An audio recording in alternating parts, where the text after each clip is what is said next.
Qala Imam Ibn Athaillah As-Sakandari rahimahullah ta'ala nafa'ana Allahu bihi wa bi ulumihi wa bi ulumi masyayikhihi wa talamidatihi fid dharaini amin. Ila anqal rubbama adalah litaqlil wa takthir, bisa saja untuk sedikit banyak. Tapi di sini rubbama ini alangkah banyaknya. Banyak sekali wajadta, kamu mendapatkan minal mazid tambahan. Tambahan itu sifatnya luas.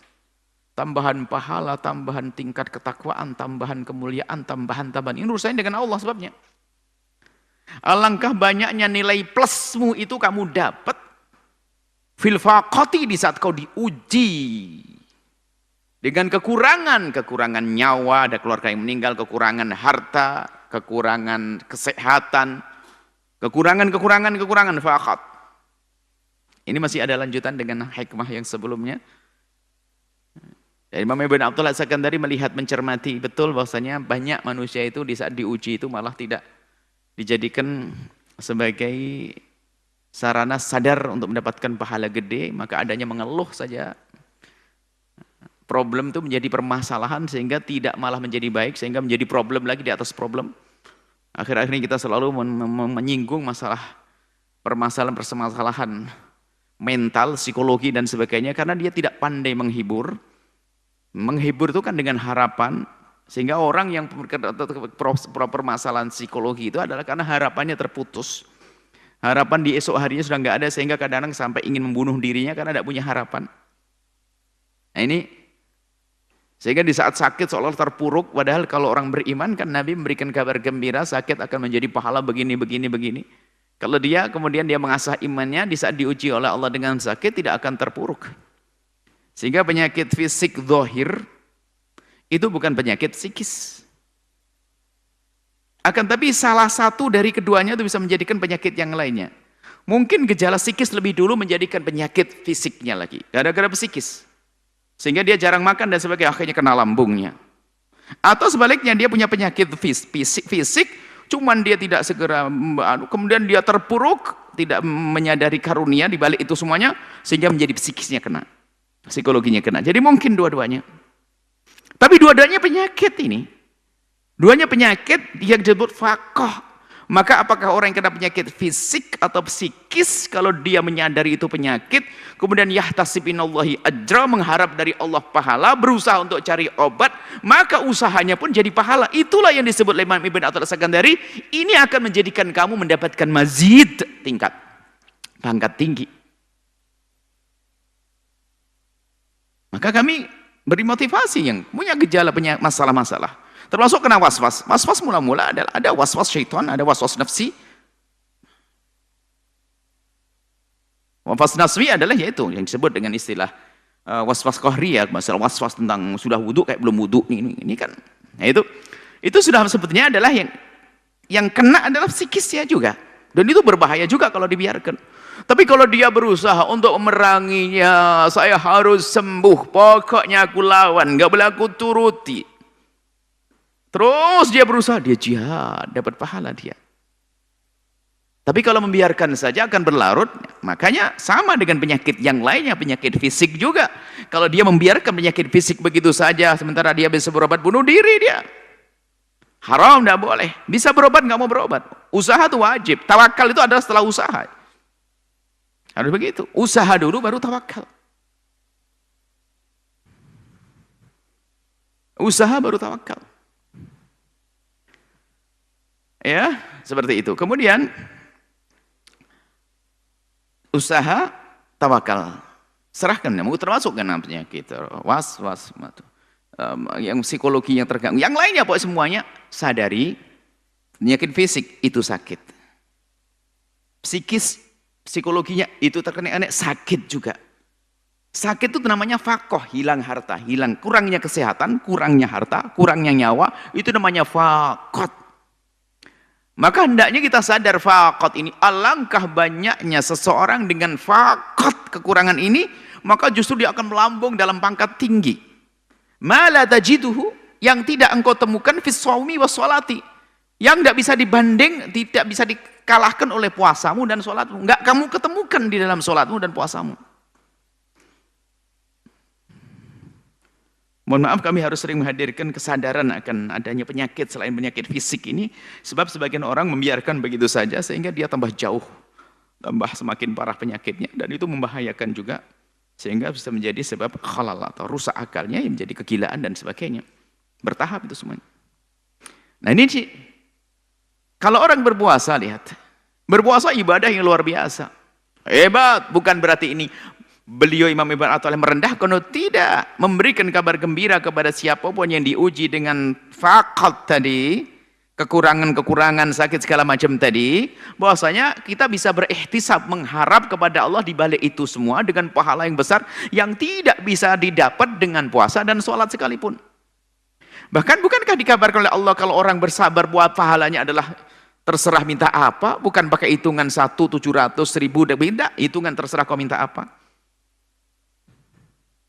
Bukankah Allah juga pernah berfirman dalam hadis qudsi, aku bersama orang itu, ana indal munkasirati qulubum, abdi maritu falam ta'udni, aku bersama orang-orang yang sakit, aku bersama orang yang terpatah-patah hatinya karena kepedihan hidupnya, aku bersama mereka, aku bahkan pertolongan Allah bersama orang-orang yang seperti itu. Innallaha yansurkum bidu'afaikum, Nabi pernah bersabda, Allah akan berikan pertolongan gara-gara orang sakit. Artinya kalau dia menyadari bahwa dirinya itu adalah dengan Allah, orang pengen mendapatkan keberkahan, dekat sama dia, berkasih sayang, memberikan kasih sayang pada orang yang sakit, orang yang sakit apapun kita menolongnya, maka Allah memberikan kasih sayang kepada kita. Artinya biar orang itu yang diuji dengan sakit-sakit tersebut itu tidak terpuruk, sebab terpuruk itu sendiri menjadi penyakit lagi yang lebih parah lagi. Penyakit fisik tadi, lihat, dia tidak berikhtisab minallah, dia sakit fisiknya. Sehingga mohon maaf mungkin sampai ada organ-organ yang cacat dan sebagainya, dia terpuruk. Dia mikirilah, dia penyakit fisik akan menjadi penyakit psikis juga. Akhirnya apa? Mentalnya rusak juga. Dua penyakit, bukan tambah baik, gila, sudah cacat, gila lagi, kan begitu. Padahal cacat ini kalau dia sadar ikhtisab minallah, aku diuji oleh Allah dengan kekurangan. Karena aku kecelakaan sehingga begini. Akan diganti nanti di tangan di surga nanti. Akan diganti terus dia. Dia mulai nyaman hatinya. Ada ketenangan dalam hati karena dia ingat Allah. Makanya ada urusan dengan iman, kuatkan iman. Makanya cara yang paling nomor satu harus didahulukan dalam menyelesaikan problem-problem psikologi adalah bagaimana menguatkan imannya. Maka dengan kekuatan iman itu meyakini adalah di luar kemampuannya ada kemampuan yang dahsyat yang akan menyelesaikan permasalahannya. Orang Muslim mengatakan Allah Jalla Jalaluhu. Agama lain pun juga sama sebetulnya. Cuma kalau kita meyakini Tuhan kita Allah, yang lain adalah punya. Ada sering bahasa disugesti ya, itu ada. Agar dia bangkit. Cuman kita kan bukan sugesti-sugestian, bukan palsu, bukan membohongi, tidak. Yakin Allah Jalla Jalaluhu, yang maha kuasa memberikan pahala kepada kita. Ini. Atau sebaliknya, penyakit psikis, psikologi itu kalau dibiarkan akan menjadikan penyakit fisik yang banyak.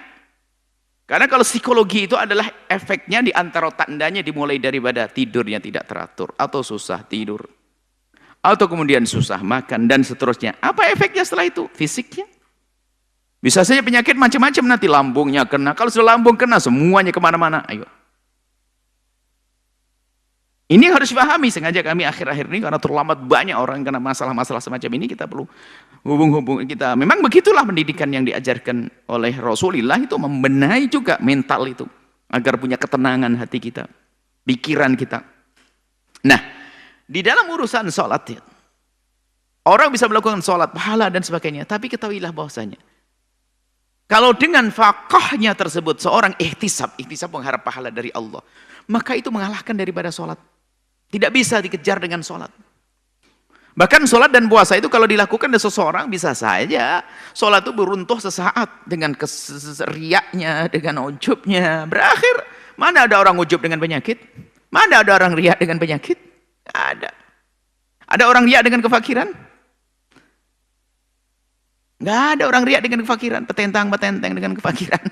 Nggak ada orang riak dengan sakitnya. Nggak ada orang riak. Jadi ihtisab dengan sabar dengan kefakiran, kekurangan itu, lihat, dia melambung, dia melambung dengan ketakwaannya, keimanan, yang tidak bisa ditemukan di saat dia melakukan ibadah puasa. Di sini Imam Ibn Athaillah Sakandari bukan merendahkan nilai puasa, tidak, akan tapi memberi motivasi kepada siapapun yang diuji Allah dengan kefaqahan, dengan kekurangan, bangkit bahwasanya dengan kefaqahan itu sebetulnya kekurangan-kekurangan yang Allah berikan kepadamu itu adalah tangga untuk engkau untuk naik ke pangkat tinggi. Itu adalah kendaraan untuk engkau meluncur kepada kejayaan. Itu kalau faham. Bukankah hidup kita tidak terbatas di dunia, ada akhirat nanti? Maka jangan ada terpuruk. Maka kami himbau kepada siapapun yang lagi sakit, segera berobat. Tanyakan kepada ahlinya. Ada orang tidak mau ke dokter, nunggu tak tahu penyakit tambah parah. Alangkah banyaknya kita menemukan berita. Kata dokter, apa ini sudah terlambat? Kenapa seharusnya diselesaikan begini, akhirnya kemana-mana? Nabi mengajarkan fasaul ahla dzikri in kuntum la ta'lamun. Tanyakan kepada ahlinya, sudah selesai. Ahlinya yang jujur, yang benar. Kalau sakit pergi ke dokter. Berobat, mengerti. Kalau mungkin kita bisa pertolongan pertama dengan tradisi yang ada di masyarakat, boleh, akan tapi di saat ternyata kok belum ada perubahan, pergi kepada ahlinya. Saya tidak mau ke dokter, saya anti dokter. Jangan katakan anti dokter, katakan saya saat ini tidak hajat kepada dokter. Ada orang anti dokter ternyata berakhir sebelum wafat 1 bulan di rumah sakit dengan dokter juga. Artinya apa? Ini semua harus diarahkan pada ahlinya. Setelah itu baru bertawakal, sah tawakalnya. Tawakalnya seseorang yang tidak berusaha namanya bunuh diri. Bisa saja seperti itu.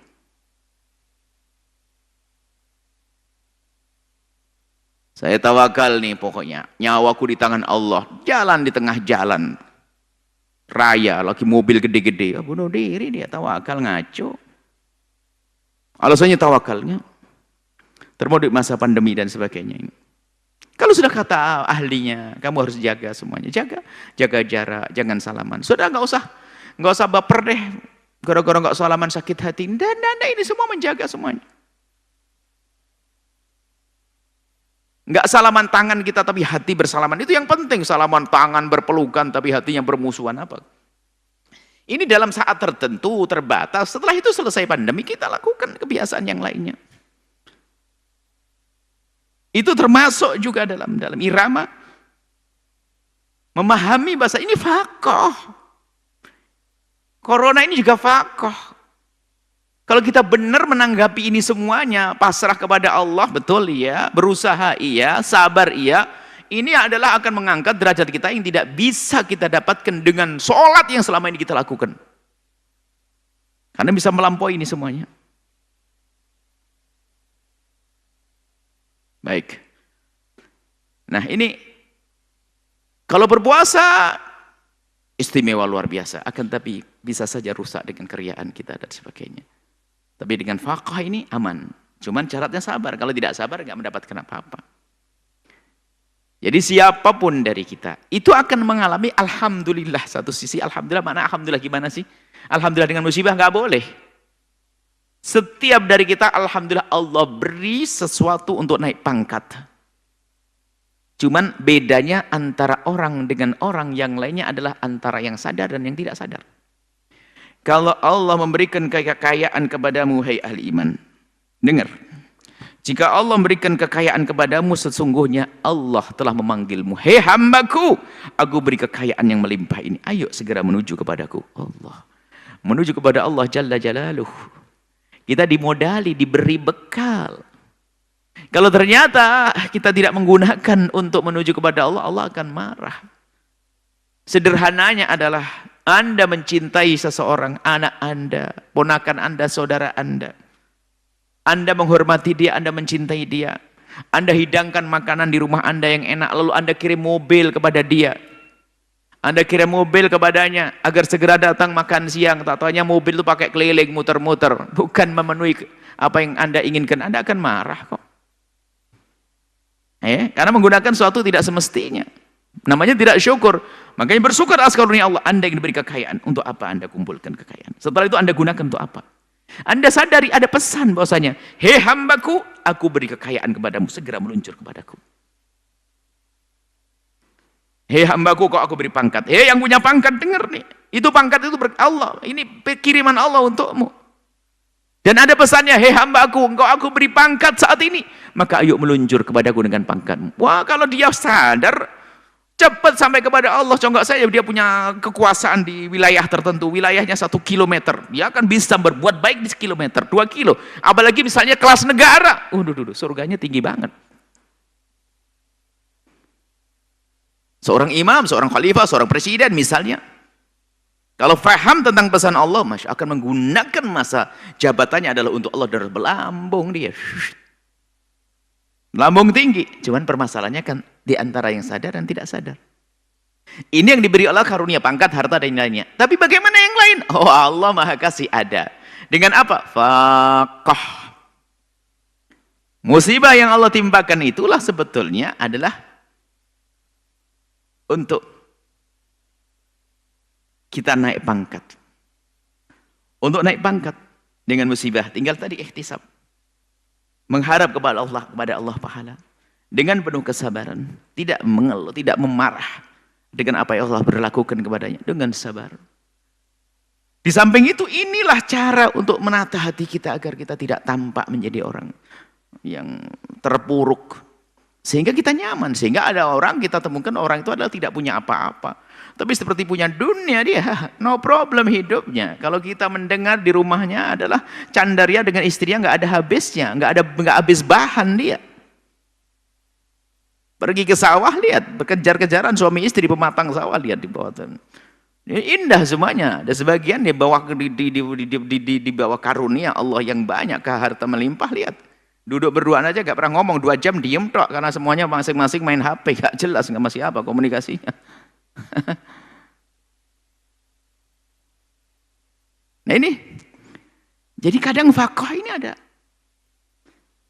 Kadang faqih ini, rubbama ini kadang, bukan kadang. Alangkah banyaknya dengan faqih, engkau menemukan al-mazid, tambahan. Kebaikan, kemuliaan, ketakwaan, keimanan, yang tidak engkau temukan dengan ibadah apapun. Bahkan dikatakan syiarus sholihin. Bukan orang soleh harus fakir, tidak. Orang soleh itu dengan batinnya yang kepada Allah, yang kenal Allah, dia mensyukuri keadaan faqahnya, maksudnya apa? Telah kau ringankan bebanku. Memang hal-hal yang semacam ini tidak semua mudah untuk faham. Kadang kita bisa faham dengan akal kita, tapi hati belum bisa nerima. Oh, masa enak miskin. Nah ini lagi-lagi masa enak sakit. Siapa bilang sakit enak? Ini berarti salah paham lagi. Bukan kita minta sakit, bukan kita minta fakir. Akan tapi yuk kita lihat apa yang terjadi pada kita ini. Apakah di saat kita diberi oleh karunia, atau di saat Allah beri kepada kita kekurangan. Nah, di balik kekurangan atau apa yang Allah berikan kepada kita dari ujian ini, yuk kita jadikan itu tangga untuk naik pangkat di hadapan Allah Subhanahu wa taala. Sehingga dia masih bisa tersenyum di balik faqah yang menimpanya, di balik kefakirannya, di balik sakitnya. Di balik sakitnya. Di balik ujiannya dia ngerti. Maka Nabi menyebutkan Allah idza ahabba 'abdan ibtalah. Allah kalau mencintai hambanya diuji, mau naik pangkat. Baik. Rubbama wajadta minal mazidi. Alangkah banyaknya engkau bisa menemukan tambahan-tambahan fil faqati, dalam keadaan kau diuji dengan kekurangan, dengan kesusahan. Ma la tajidhu, yang tidak engkau temukan fis sholati, di dalam salat, fis shaumi, dalam puasa dan salat. Sekaligus ini kalau kita fahami betul tadi, ini obat untuk menghilangkan stres. Dan ini bukan basa-basi, bukan bualan, bukan sugesti-sugesti bohong, bukan. Ini hakikat dan diambil daripada firman Allah dan hadis Nabi SAW. Jadi ini bukan mainan, bukan bualan.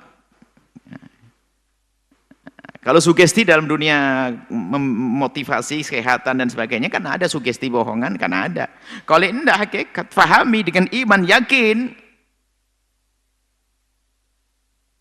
Sehingga dalam musibah dia mengatakan innalillah, sekaligus dia berkata alhamdulillah. Innalillah, sekaligus alhamdulillah. Diuji. Ada yang meninggal, innalillah. Khawatir masuk ke kesah, alhamdulillah, al-baqa lillah. Dan innalillah, idza asabatu musibatun qalu innalillahi. Tapi setelah itu apa? Ingin menjadikan itu semua adalah sebagai karunia. Karena sesungguhnya secara manusia adalah karunia. Dengan sabar kita mendapatkan kemuliaan di hadapan Allah. Lalu seorang hamba di saat diuji mengucapkan alhamdulillah. Dirinya sendiri mengucapkan alhamdulillah.